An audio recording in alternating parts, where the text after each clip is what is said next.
Jason Cross hadn't dropped a tournament game in 3 years yet. There he sat, staring at the chessboard like it was a murder scene. Opposite him sat no grandmaster, nor a suit-clad prodigy, but a bored waitress wiping her hands on a stained apron. It took only 6 moves. The room fell dead silent, save for the hum of the refrigerator, marking the moment arrogance met its match. This isn't a fairy tale. It's a brutal, beautiful story that began with a spilled glass of Pinot Noir. You think you know pressure watch this. The chandelier light in the Astor ballroom didn't just shine, it glared. It reflected off the polished mahogany tables, the crystal stemware, and, most brightly of all, off the platinum Rolex on the wrist of Jason Cross. Jason wasn't just a chess champion, he was a brand. At 32, he held the title of North American Rapid Champion, a distinction that usually came with a modest lifestyle and a lot of quiet study. But Jason had monetized genius. He had the jawline of a movie star, the suit of a hedge fund manager, and a personality that made people want to watch him win just so they could hate him more. Tonight was the Checkmate Charity Gala, a black tie event where Manhattan's elite paid $5,000 a plate to watch Jason humiliate 10 wealthy donors in a simultaneous exhibition. Jason drawled, hardly looking at the board. He took a sip of sparkling water, his eyes scanning the room, bored. The man opposite him, a hedge fund CEO named Arthur Pendergast, turned a shade of crimson. Arthur had spent 6 months hiring private tutors to prepare for this moment.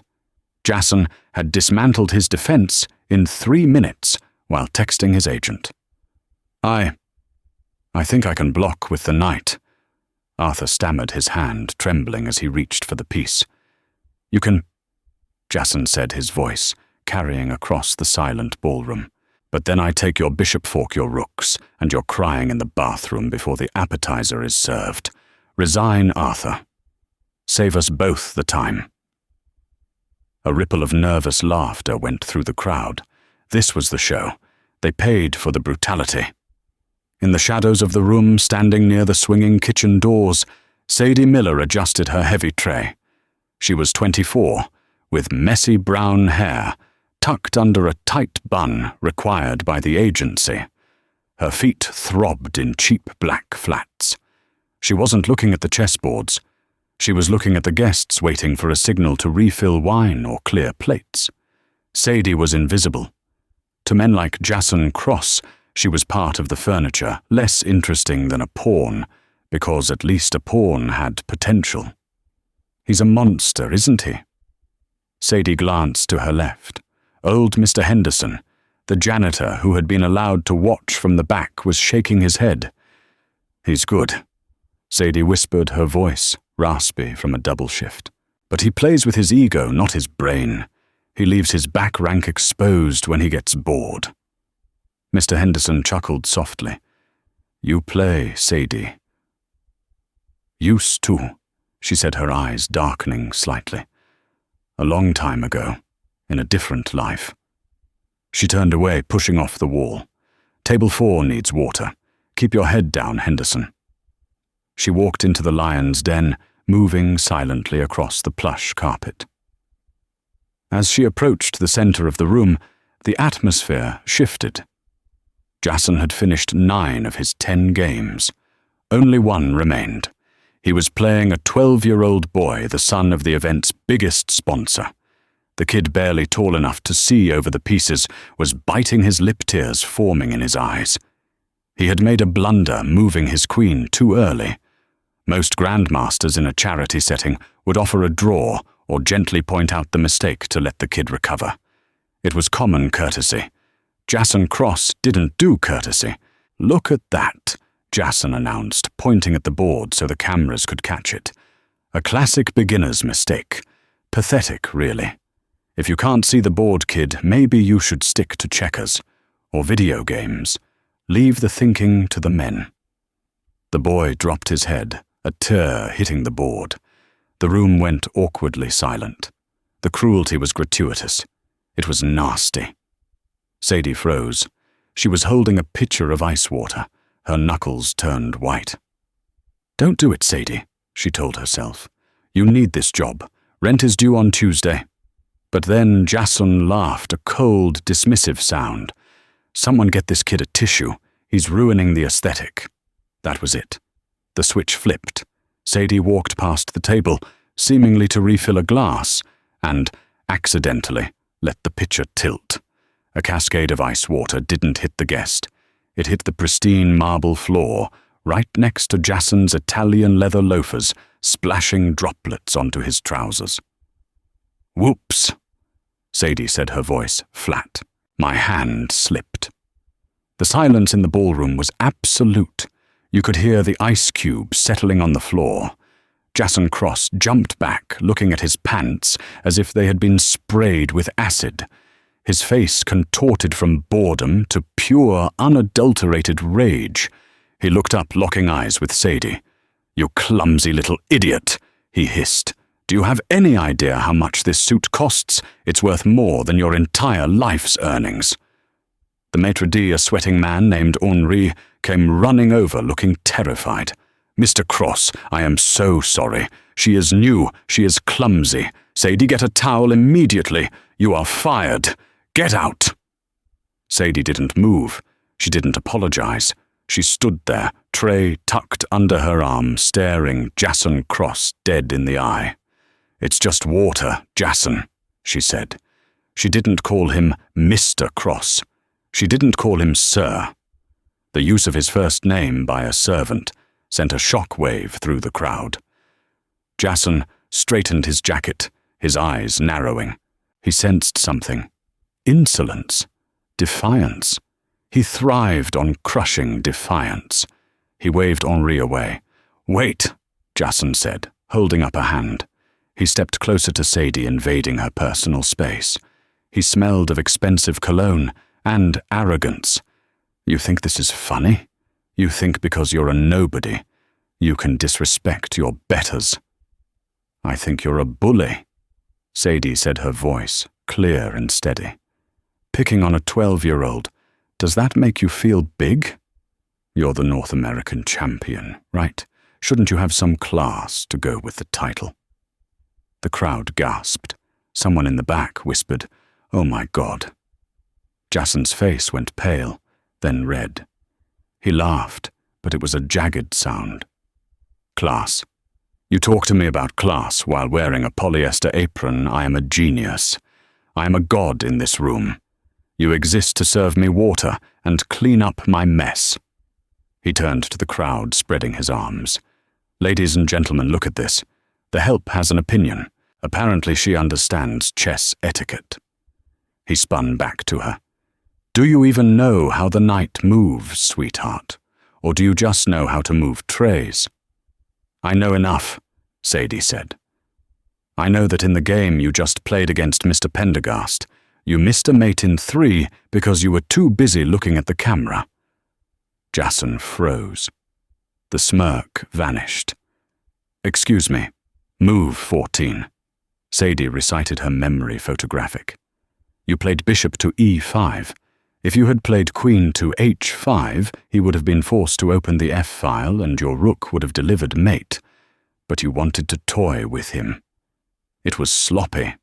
A murmur ran through the room. Pendergast, the CEO, looked up, blinking.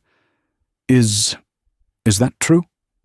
Jason looked shaken for a split second, his mind racing back through the game. He realized she was right, but he couldn't admit it. Not here. Not to a waitress. "Lucky guess," Jason sneered. "Or maybe you heard someone else say it. You're a parrot." "And you're a fraud," Sadie shot back. Henri, the manager, grabbed Sadie's arm. "That is enough security." "No," Jason shouted. "Leave her." Jason's eyes were manic now. His ego had been pricked, and it was bleeding. He couldn't let her leave. If she left now, she left with the last word. He had to crush her. He had to humiliate her so badly she would never show her face in New York, again. You think you know the game? Jason asked, his voice dropping to a dangerous whisper. You think you can critique me? I think I could beat you, Sadie said. She didn't know why she said it. It was suicide. She hadn't played a competitive game in 6 years. Not since the incident with her father. But looking at this man, this embodiment of everything wrong with the world, the words just fell out. Jason stared at her. Then a slow, cruel smile spread across his face. You, he chuckled. Beat me. He turned to the organizer of the event. Clear the center table. Reset the board. Mr. Cross, surely you aren't serious, the organizer said.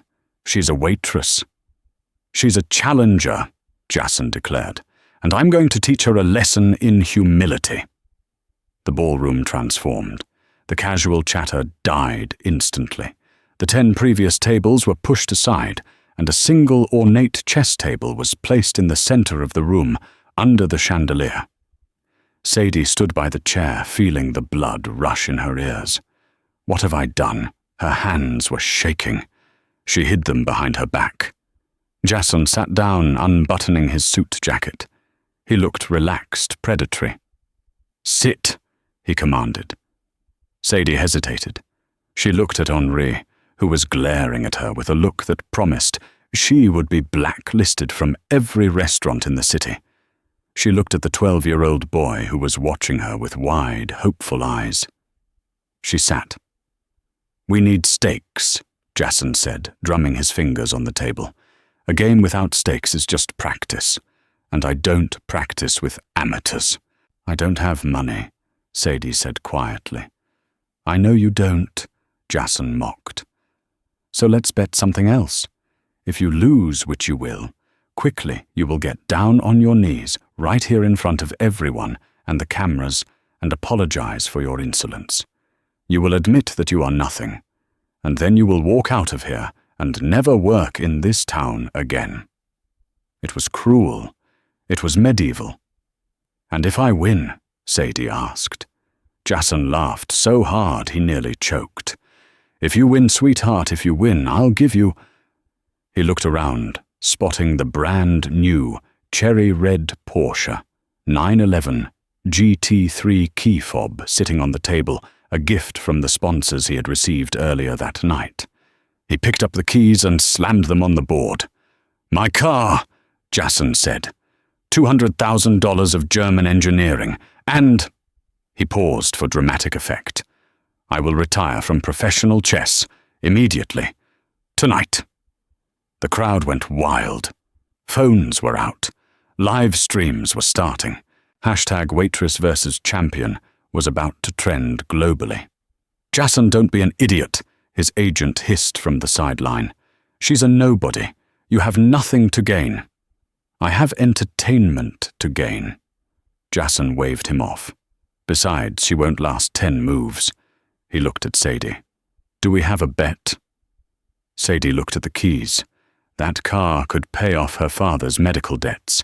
It could get her out of the tiny rat-infested apartment in Queens. It could buy her freedom. But more than that, she looked at Jason's eyes. She saw the same look the men who destroyed her father had, the look of untouchable power. She reached out and shook his hand. Her grip was surprisingly strong. Deal, she said. Do you want white or black? Jason asked magnanimously. I usually play white, but I'll give you the advantage of the first move. You'll need it. I'll take black, Sadie said. Jason raised an eyebrow, giving up the first move advantage against a grandmaster. It was insanity, or it was a hustle. Arrogant to the end, Jason muttered. Fine, I'm white. Jason turned the board. He reached out his hand, grabbing the king's pawn. The room held its breath. Jason Cross played 1e4. Sadie didn't hesitate. She didn't think. Her hand moved with a fluidity that betrayed years of muscle memory, a ghost from a past she had tried to bury. Sadie Miller played 1 f5. The game was on. The room was so quiet that the hum of the air conditioning sounded like a jet engine. 300 of New York's wealthiest citizens were leaning forward, drinks forgotten. Jason Cross moved with the casual disdain of a man swatting a fly. He played 2.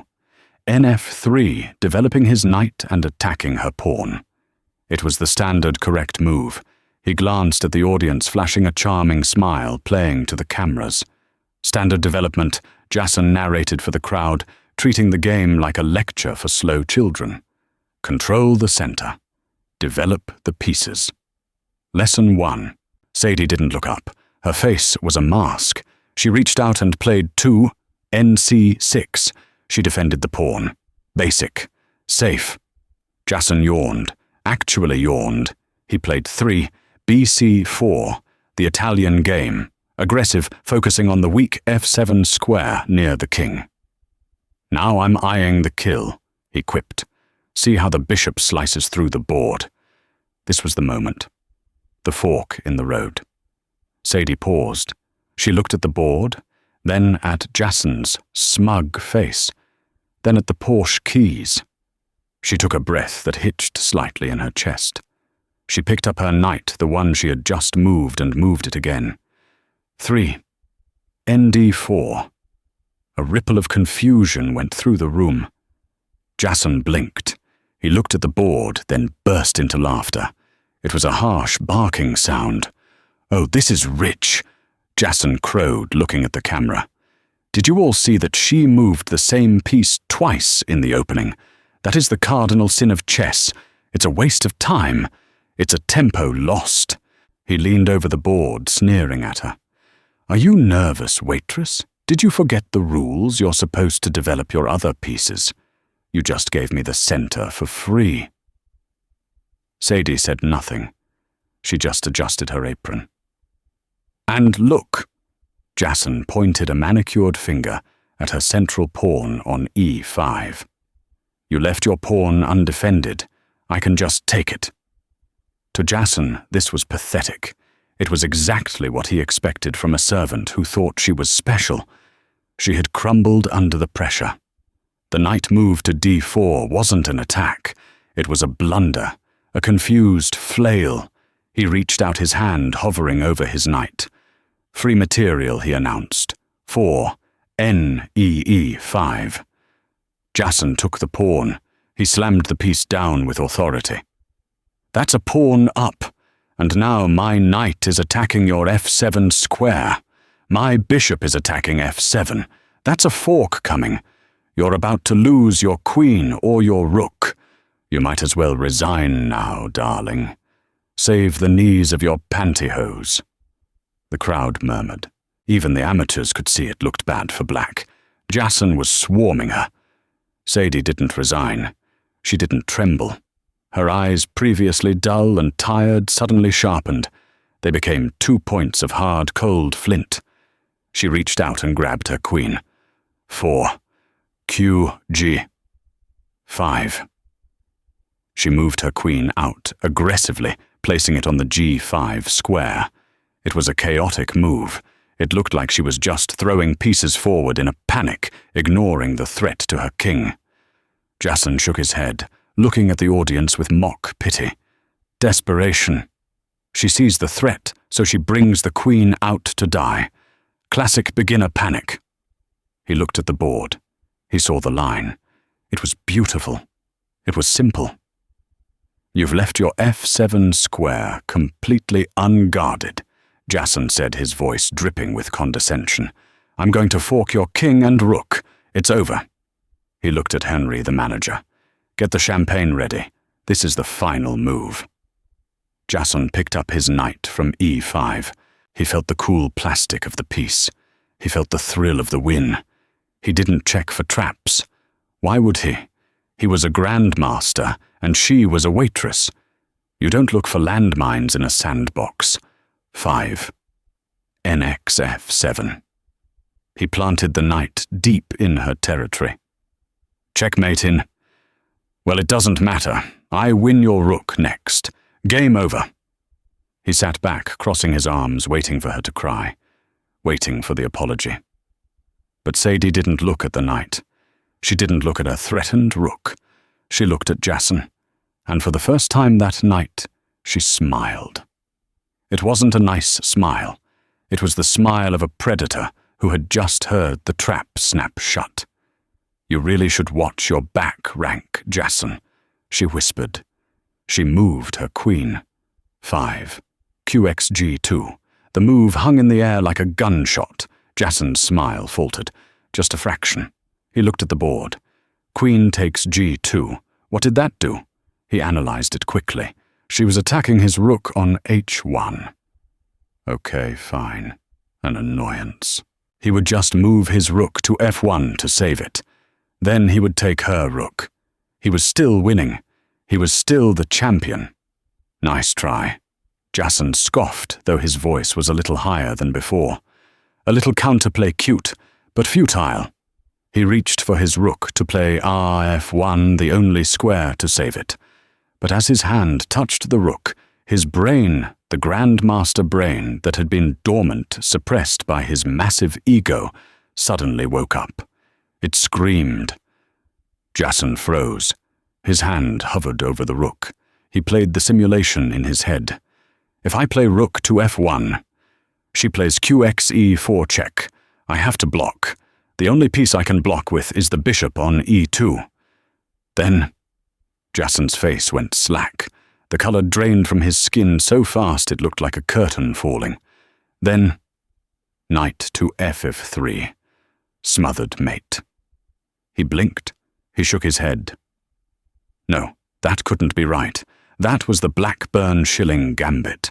It was an old dirty hustler's trap. It was something people played in parks for $5. It wasn't something you played against a North American champion. He looked at the board again, searching for an escape. Maybe I don't move the rook. Maybe I take her rook, no. If he took her rook, she took his rook with check, then his bishop, then it was a massacre. Maybe I block with the queen, no. He would lose his queen for a knight. Jason stared at the wooden squares. The geometry of the board locked around him like a prison cell. 6.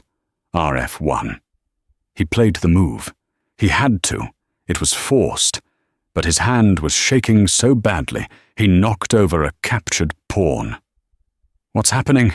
Arthur Pendergast whispered from the front row. "Why does he look like that?" Sadie didn't hesitate. She didn't gloat. She slammed the door. 6. QXE4 plus check, Sadie said. Her voice was ice. Jason stared at his king. His king was trapped in the center of the board, surrounded by his own pieces. His queen, his bishop, his pawns. They were all in the way. He had built a wall of arrogance, and now it was a tomb. He looked up at Sadie, the waitress, the nobody. She wasn't looking at the board anymore. She was looking at him with an intensity that burned. "You have one legal move, Jason," she said. He did. He had to block with the bishop. 7. BE2. Jason moved the bishop. He didn't let go of it immediately. He held on to it, as if holding on to his career. Sadie picked up her knight, the knight that Jason had mocked, the piece he said she had moved like a beginner. She hovered it over the F3 square. The entire room seemed to lean in. The cameraman zoomed in on the board. "Do you know who I am?" Sadie asked softly. Jason looked at her, sweat beading on his forehead. "Who?" he croaked. "My name isn't just Sadie Miller," she said. "My father was Tobias Miller." Jason stopped breathing. Tobias Miller, the international master who had been banned from chess 10 years ago, accused of cheating, ruined, destroyed by the establishment, destroyed by a testimony given by a young rising star named Jason Cross. "You ruined him," Sadie said, her voice trembling with suppressed rage. "You lied to the committee to get his spot in the candidates tournament. You drove him to drink. He died thinking he was a disgrace." Sadie lowered the knight. "This is for Tobias." 7. NF3, checkmate. The knight landed with a heavy thud. Because the white king was blocked by his own bishop on E2 and his other squares were occupied, he had nowhere to go. It was a smothered mate, the most humiliating total defeat in chess. For 10 seconds nobody moved. Jason Cross stared at the knight. His mouth opened, but no sound came out. His brain couldn't process it. He had lost, in 7 moves, to a waitress. Then the 12-year-old boy in the front row stood up. "Boom!" the kid shouted. The spell broke. The room exploded. Flashes erupted like a strobe light. People were gasping, shouting, laughing in disbelief. Jason fell back into his chair, looking like he had been shot. He looked at the car keys on the table. He looked at the cameras recording his destruction. Sadie stood up. She didn't bow. She didn't wave. She reached out and picked up the keys to the Porsche 911 GT3. "I believe," Sadie said, her voice cutting through the noise, "that these are mine." She turned to Henri, the terrified manager. "And Henri," she said, tossing her apron onto the chessboard covering the defeated king, "I quit." She turned on her heel and began to walk toward the exit, the Porsche keys jingling in her hand. But Jason wasn't done. "Stop her!" Jason screamed, scrambling up from his chair, his face purple with rage. "She cheated Nobody Beats Me. In 7 moves, she used an engine searcher." He lunged across the table, grabbing Sadie's wrist. The crowd gasped. The security guard stepped forward, unsure who to tackle. Sadie stopped. She looked down at Jason's hand, gripping her wrist. Then she looked up at him. "Let go," she warned. "You had a buzzer." Jason shrieked, fully unhinged now. "You have a wire. You're a fraud, just like your father." Sadie's eyes narrowed. "Big mistake," she whispered. The sound of the black knight hitting the F3 square wasn't loud. It was a dull thud, wood against wood, cushioned by the felt base of the piece. But in the acoustic perfection of the St. Regis Astor ballroom, it might as well have been a gavel strike sentencing a man to death. Drasat NF3. For a span of 3 heartbeats, time seemed to liquefy. The 300 guests, titans of industry socialites, tech moguls and old money inheritors, sat frozen in a collective tableau of disbelief. They were staring at a board where the White King, the most important piece in the game, was suffocating behind his own defenses, trapped by a lowly waitress who had barely looked at the board for half the game. Jason Cross didn't blink. He didn't breathe. His eyes were locked on the configuration of the pieces. His brain, usually a supercomputer capable of calculating 10 moves per second, had suffered a catastrophic failure. It was stuck in a loop. Knight to F3. King is trapped. Bishop blocks E2. Pawn blocks D2. Queen blocks D1. It's mate. It's mate. It's mate. Then the reality rushed back in with the violence of a breaking dam. Boom! The 12-year-old boy in the front row screamed, jumping out of his chair. The scream shattered the spell. The room detonated. It wasn't polite applause. It was a cacophony of gasps, shouted questions, and the frantic clicking of high-speed shutters. The photographers, sensing the photo of the decade, swarmed the rope line. The flashbulbs turned the dim ambient lighting into a strobing lightning storm, illuminating Jason's face in jagged bursts of white light. His face was a mask of horror. The color had drained so completely from his skin that his expensive spray tan looked orange and artificial against the pallor. Sadie Miller sat perfectly still. The adrenaline that had carried her through the 7 moves was beginning to curdle into a dull ache in her limbs. She felt the sweat prickling under her polyester uniform. She felt the eyes of every person in the room burning into her skin. She wanted to vomit. She wanted to run. But she didn't. She forced her spine against the back of the chair, keeping her chin high. She had learned a long time ago watching her father crumble, that the moment you show weakness to wolves, they eat you. Jason Cross moved first. It wasn't a handshake. It wasn't a nod of respect. It was a convulsion. He scrambled backward his chair, screeching against the parquet floor and toppling over. He stood up his chest, heaving his hands, clawing at his tie, as if it were strangling him. "No," Jason croaked. Then louder, "No!" He looked at the board, then at Sadie, then at the cameras. His eyes were wide and wet, manic with panic. "She cheated!" Jason screamed, his voice cracking into a high-pitched shriek that silenced the immediate chatter. "Stop the cameras! Cut the feed! She cheated!" He lunged forward. It happened so fast that the security detail, who were busy holding back the paparazzi, didn't react in time. Jason threw himself across the chess table, scattering the captured pieces onto the floor. His hand, the hand that had moved pieces in championships around the world, clamped onto Sadie's wrist with bruising force. "You have a device!" Jason spat his face inches from hers. Spittle flew from his lips. "You have a buzzer, a wire. Who is feeding you the moves? Is it Stockfish? Is it Leela? Tell me." The crowd gasped in collective horror. A man in a tuxedo grabbing a waitress. It was ugly. It was violent. Sadie didn't flinch. She looked down at his hand, gripping her wrist, her skin turning white under his fingers. Then she looked up, locking eyes with him. Her expression wasn't fear. It was pity. "Let go of me, Jason," she said, her voice low but cutting through the noise like a razor. "Not until you admit it." Jason was unhinged, now shaking her arm. "Nobody beats me in 7 moves. Nobody I am, Jason Cross, I am a genius. You pour coffee, you are nothing. You have a vibrating bead in your shoe, don't you? Or an earpiece." He reached for her hair, his fingers clawing at her bun, trying to rip it loose to find the imaginary earpiece. "Get your hands off her." Arthur Pendergast, the hedge fund CEO, who had been humiliated by Jason only 20 minutes prior, vaulted over the velvet rope. For a man in his 50s, he moved with surprising speed.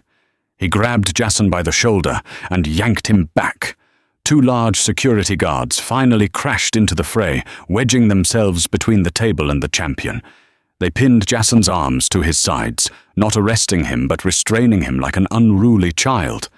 "She used an engine!" Jason was sobbing now, tears of rage streaming down his face. "Search her. I demand a strip search. It's the only explanation." Sadie stood up slowly. She rubbed her wrist where his fingers had dug in. A red welt was already forming. She looked at the crowd. They were looking back at her with a mixture of awe and suspicion. Jason's accusation, however insane, had planted a seed of doubt. A waitress beating a grandmaster. It was impossible. Therefore, it had to be a trick. Sadie knew she couldn't leave. If she walked out now, the story wouldn't be "Waitress wins." It would be "Waitress cheats and flees." She had to finish this. She walked around the table, stepping into the open space in the center of the ballroom, directly under the chandelier. "You want to search me?" Sadie asked. Her voice was steady, projected from her diaphragm, a skill she'd picked up shouting orders in a crowded diner. She raised her hands in the air, palms open. "Go ahead," she challenged. She reached up and pulled the hair tie from her messy bun. Her brown hair cascaded down her shoulders. She shook her head, tucking her hair behind her ears, turning her head left, then right, showing the cameras the smooth, unblemished skin. "No earpiece," she said. She reached into her apron pocket. She pulled out a handful of items and dropped them onto the floor one by one. A roll of breath mints. Clatter. A crumpled $5 bill tip. Flutter. A ballpoint pen. Click. She turned her pockets inside out. They hung like white flags of surrender. "No buzzer," she said. "No phone. No vibrating beads." She took a step closer to Jason, who was panting in the grip of the security guards. "I didn't beat you with a computer. Jason," Sadie said, her voice dropping to a hush that the microphones picked up perfectly. "I beat you with the Blackburn shilling gambit. It's a trap designed to catch players who are too greedy to think. You saw a free pawn, and your ego took the bait. You didn't check your back rank because you didn't respect me.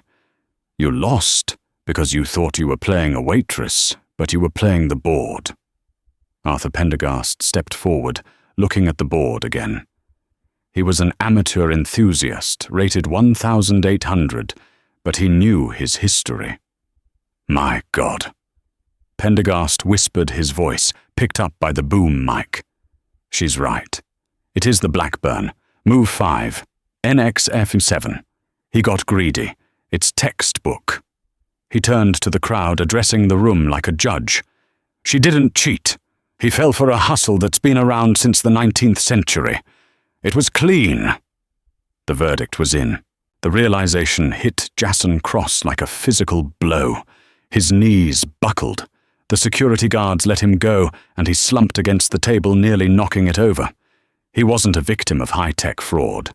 He was a victim of his own hubris, and the world had just watched it in 4K resolution. I... Jason stammered, looking at his hands. They were shaking uncontrollably. "I demand a rematch. Best of 3. Blitz time controls. Right now." Sadie laughed.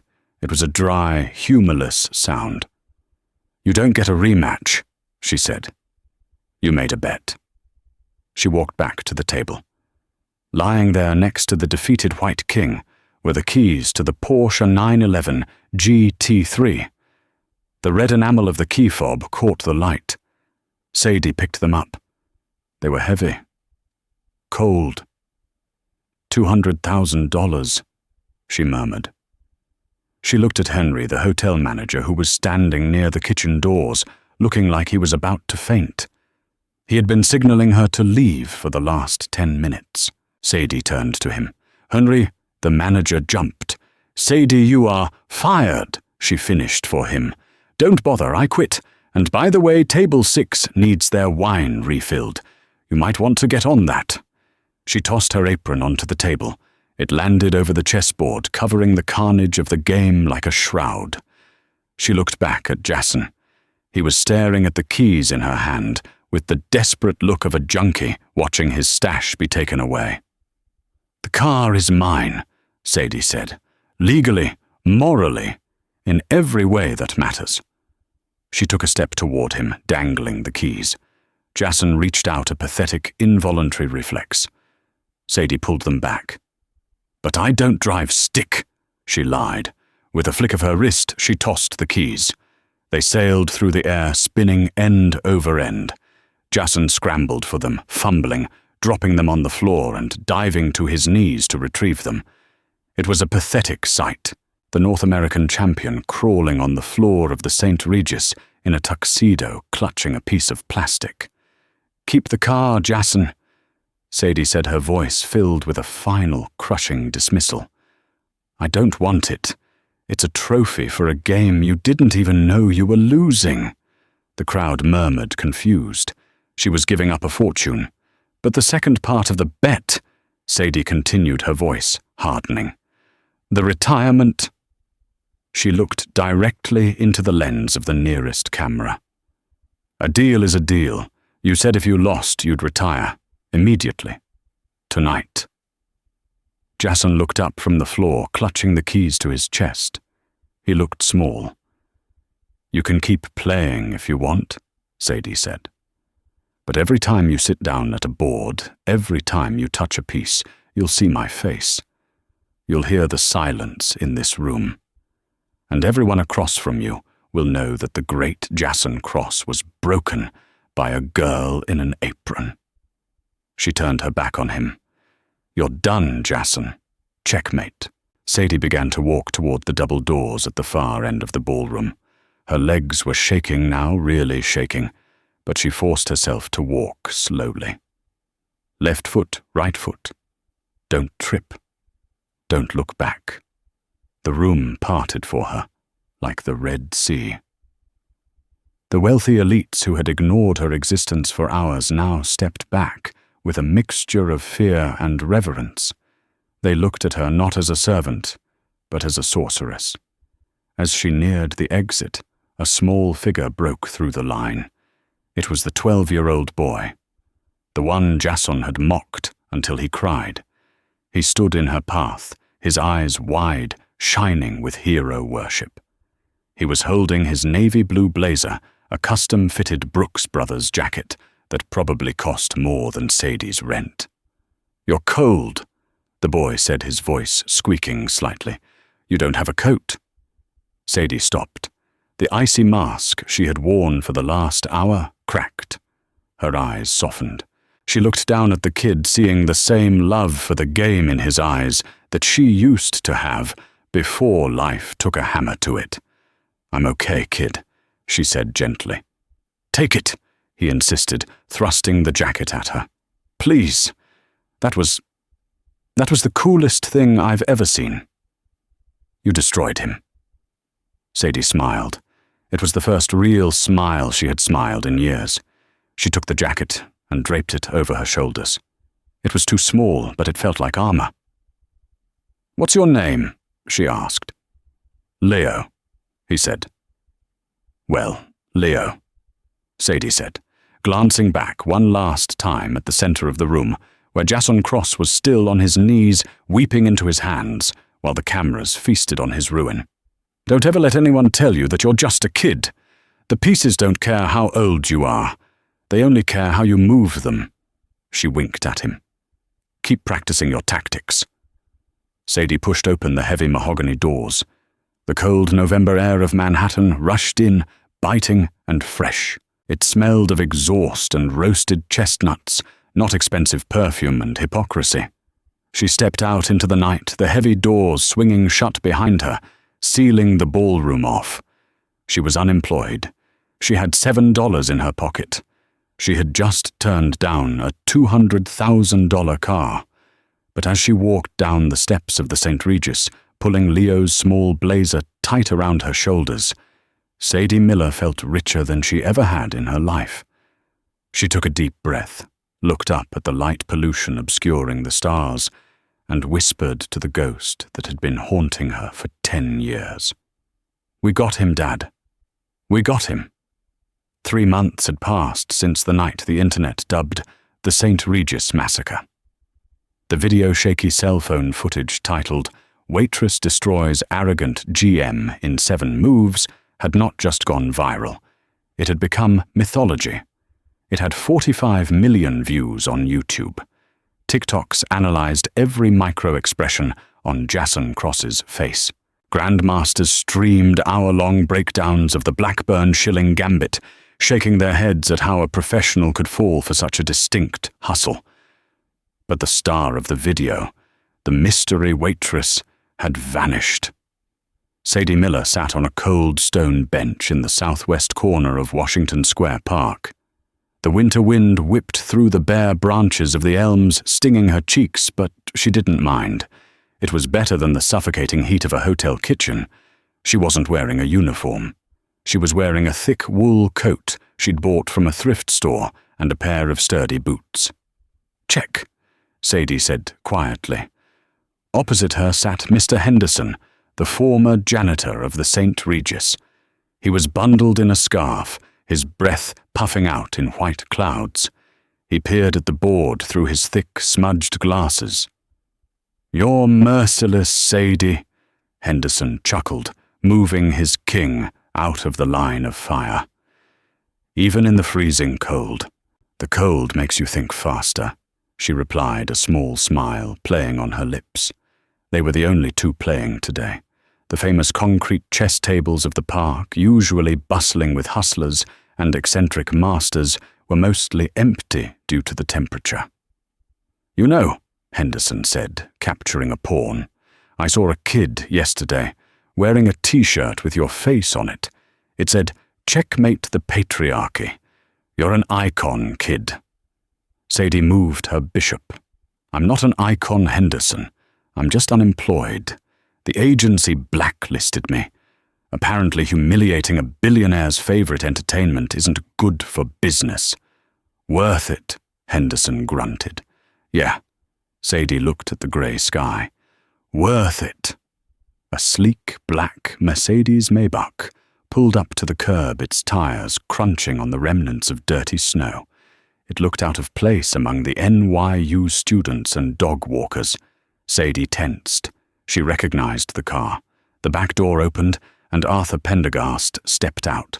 The hedge fund CEO looked different than he had at the gala. He wasn't wearing a tuxedo. He was in a cashmere overcoat, looking serious. He spotted them and walked straight over, clutching a thick leather portfolio. "Mr. Pendergast," Sadie said, not standing up. "If you're looking for a rematch, I charge $50 a game now. Inflation." Pendergast laughed, a genuine warm sound. "I wouldn't dare play you again, Sadie. My ego is still recovering from watching Jason get dismantled." He stopped at the edge of the table. "I've been looking for you for 6 weeks, Pendergast said. "You're hard to find. No social media, no address." "I like my privacy," Sadie said. "I respect that." Pendergast nodded. He placed the leather portfolio on the stone table right next to the captured pieces. "But I didn't come here to play. I came to pay a debt." "You don't owe me anything," Sadie said. "You stood up for me when security tried to tackle me. We're square." "Not that debt," Pendergast said. He tapped the folder. "Open it." Sadie hesitated. She glanced at Henderson, who gave her a reassuring nod. She reached out with red, cold fingers and flipped open the portfolio. It was a deed, a title transfer for a brownstone building on East 4th Street, and underneath that incorporation papers for a non-profit organization, the Tobias Miller Chess Academy. Sadie stopped breathing. She read the name again. Tobias Miller. Her father. "My firm acquired the building last week," Pendergast explained softly. "It's fully funded, 5 years of operating costs in the bank. We're setting up scholarship programs for underprivileged kids in Queens and the Bronx. Kids who have the talent, but can't afford the coaching." Sadie looked up, her eyes swimming with sudden tears. "Why, because I looked up your father," Pendergast said. "After that night I did some digging. I saw the old game logs. I saw the accusations. Tobias Miller was a genius, Sadie, and he was robbed. The chess world owes him an apology. This is the best I can do." Sadie ran her fingers over the paper. This was everything her father had wanted. A place where the game belonged to everyone, not just the people in tuxedos. I don't know what to say," Sadie whispered. "Say you'll run it," Pendergast said. "I need a director, full salary benefits. You answer to no one but the board, and I am the board." Sadie laughed, wiping a tear from her cheek. "Okay, yes, I'll run it." "Good," Pendergast smiled. "But there is one catch." Sadie stiffened. There was always a catch. "What is it?" "We have a lot of interest already," Pendergast said. "Hundreds of kids. You can't teach them all alone. You need a head instructor for the advanced tactics class. Someone who understands the psychology of the game at the highest level." "I can hire someone," Sadie said. "I already found someone," Pendergast interrupted. "He's eager to make amends. He's willing to work for minimum wage. In fact, he insisted on it." Pendergast turned back toward the car and waved his hand. The rear door on the other side of the sedan opened. A man stepped out.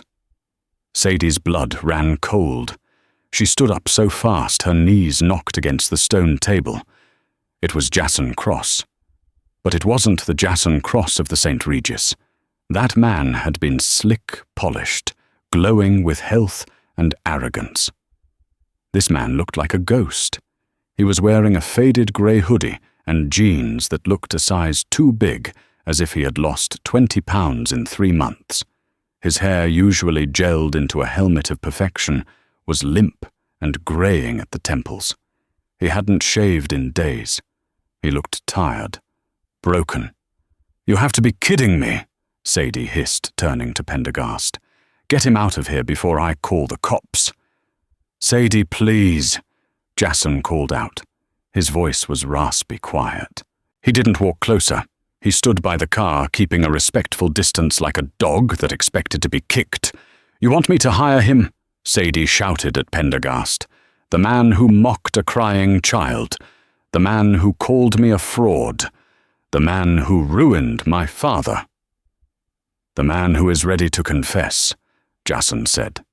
He walked forward slowly, his hands raised to show he held nothing but a small black notebook. He stopped 10 feet away. He couldn't even look her in the eye. He looked at her boots. "I didn't just insult your father, Sadie," Jason said, his voice trembling. "I framed him." The park went silent. Even the wind seemed to die down. Sadie stared at him. "What?" Jason opened the black notebook. His hands were shaking violently. 10 years ago, the candidates' tournament in Zurich. I was 22. Your father was 40. He was crushing everyone. He was going to take the spot I needed for my sponsorship deal. Jason swallowed hard. "I broke into his hotel room the night before our match. I planted the engine analysis sheets in his trash can. And then I tipped off the arbiter." Sadie felt the world tilt. She grabbed the edge of the chess table to steady herself.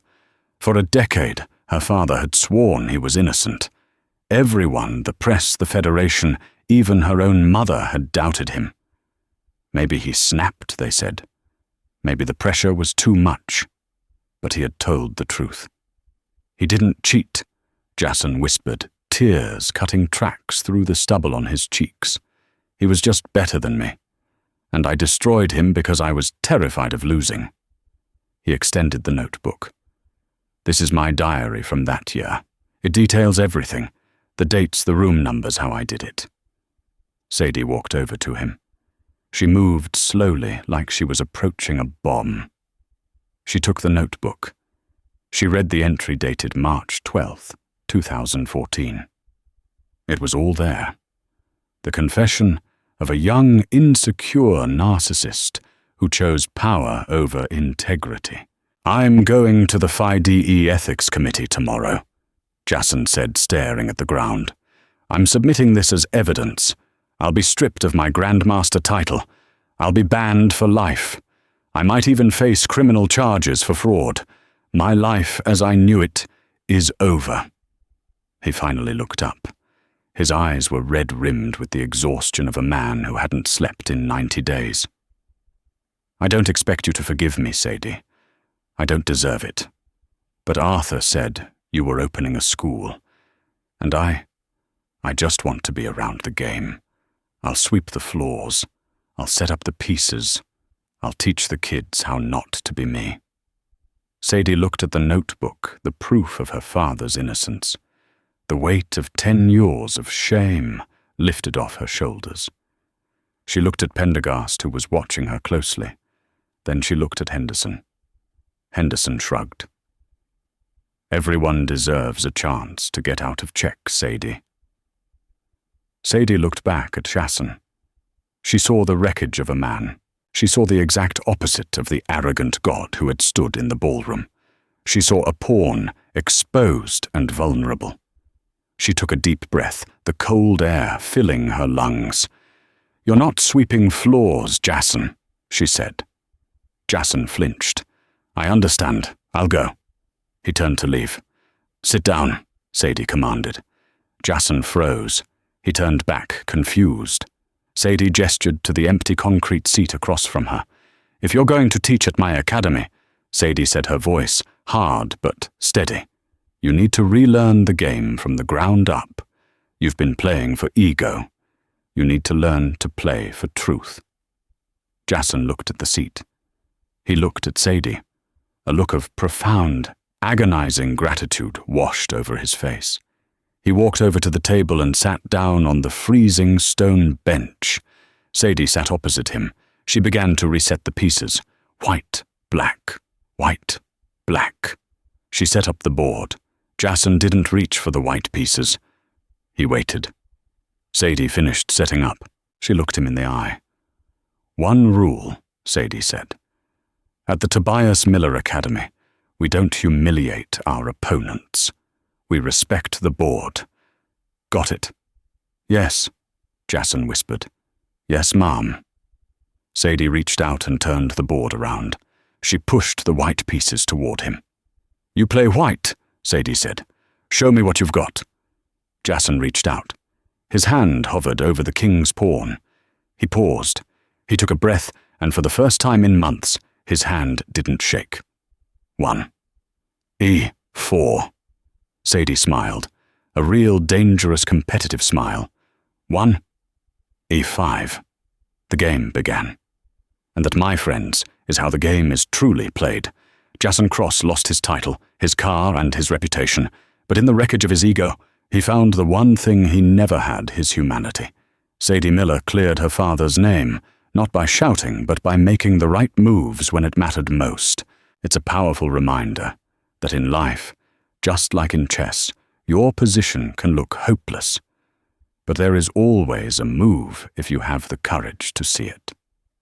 What do you think, can a man like Jason ever truly be redeemed? Would you have given him a job, or would you have let him walk away? I want to hear your thoughts in the comments below. Let's get a debate going. If this story moved, you please hit that like button. It really helps the channel grow. Share this video with someone who needs a reminder that the underdog can win. And don't forget to subscribe and ring that bell so you catch our next story. Until next time, keep your head up and play your own game.